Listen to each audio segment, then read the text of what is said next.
प्रणाम भैया। अरे नानू तू यहाँ पे क्या कर रहा है और ऐसे चिल्ला क्यों रहा है? ये ऑफिस है, यहाँ मैं काम करता हूँ, चिल्ला मत। अरे चिल्लाओ नहीं तो क्या करूं भैया, इतनी बड़ी खुशखबरी है, चिल्लाना तो पड़ेगा ही। खुशखबरी है? क्या खुशखबरी है? भैया मैंने यूपीएससी का एग्जाम क्लियर कर लिया है, अब मैं डीएम बन गया हूँ, डीएम। क्या तूने यूपीएससी का एग्जाम क्लियर कर लिया है और तू डीएम बन गया है? अरे बहुत बहुत मुबारकबाद तुझे। आज तो जो कुछ भी है ना अपनी मेहनत की वजह से है।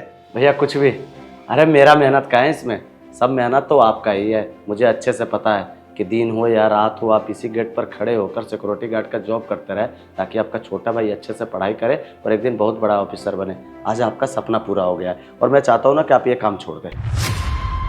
क्या ये क्या कह रहा है तू? मुझे कुछ समझ नहीं आया। देखिए भैया, मैं ये चाहता हूँ ना कि इतने बड़े ऑफिसर का भाई किसी के कंपनी के गेट पर खड़ा होकर एक सिक्योरिटी गार्ड का जॉब करे।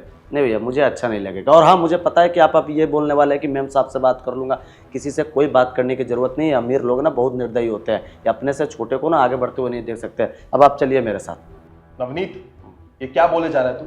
तुझे पता भी है आज तो जो कुछ भी है ना उसमें मैडम जी का भी बहुत बड़ा हाथ है।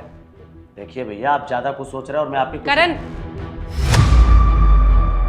कौन है ये और क्या बात हो रही है यहाँ पर? नमस्ते मैडम जी। मैडम जी, ये ना हमारा छोटा भाई है, वो कुछ बात करने आया था। कोई बात नहीं होगी यहाँ पर। जो भी बात करनी है ना, अब दोनों मेरे कैबिन में आओ, वहीं बात होगी। देखा, तेरी वजह से मैडम को गुस्सा आ गया ना। अब मेरी शक्ल क्या देख रहा है? चल, मैडम ने बुलाया कैबिन में, पता नहीं क्या होगा। चल। क्या बातें चल रही थी? मैडम जी, आप गुस्सा मत कीजिए। ये ना हमारा छोटा भाई है और इसने ना वो यूपीएससी का एग्जाम क्लियर किया है और ये डीएम बन गया है। बस यही खुशखबरी देने हमें आया था। और ये बस ये चाहता है कि हम ना नौकरी वोकरी छोड़ दें और घर की सारी जिम्मेदारी ना इसके कंधे पे सौंप दें। पर हमने ना इससे मना कर दिया है कि हम ये काम नहीं छोड़ेंगे। आप हमारी करता धरता है हमारी, पर हमने बोल दिया कि हम ये काम नहीं छोड़ेंगे। आपकी वजह से तो हमारा घर चल रहा है। बस मैडम जी, यही बात है। अरे करण, तो क्या गलत बोल रहा है तुम्हारा भाई? सही तो कह रहा है वो। अब ये बड़ा हो गया है, कामयाब हो गया है, अपने पैरों पे खड़ा होकर इतना बड़ा मुकाम हासिल कर चुका है, तो जिम्मेदारियां इसके कंधों पर भी दो।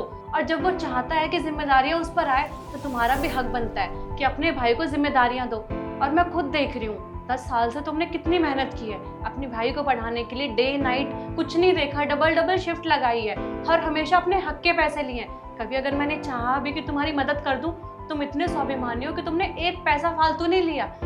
अब जब वो चाहता है कि वो थोड़ा बहुत जिम्मेदारियों का बोझ उठाए और तुम्हें आराम दे, तो तुम्हें भी इसका साथ देना चाहिए। तुम इसे जिम्मेदारियां दो और तुम्हारा टाइम आ चुका है कि अब तुम भी थोड़ा आराम करो।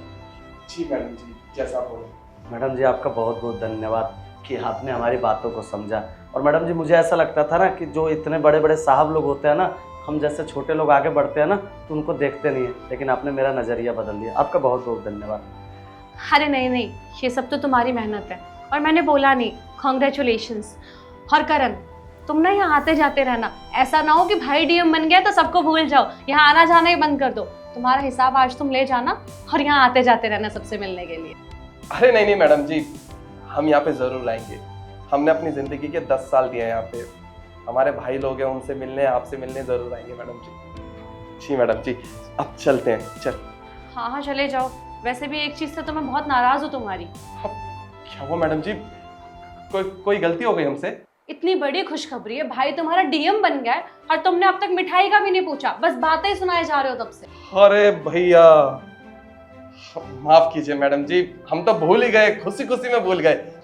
ए चल, मैडम जी के लिए मिठाई लेके आते हैं। यहीं ऑफिस के बाहर ना एक मिठाई वाला है, वहां से लेके आते हैं। मैडम जी आप बैठिए, हम मिठाई लेके आते हैं। चल आजा। चल आते हैं मैडम जी।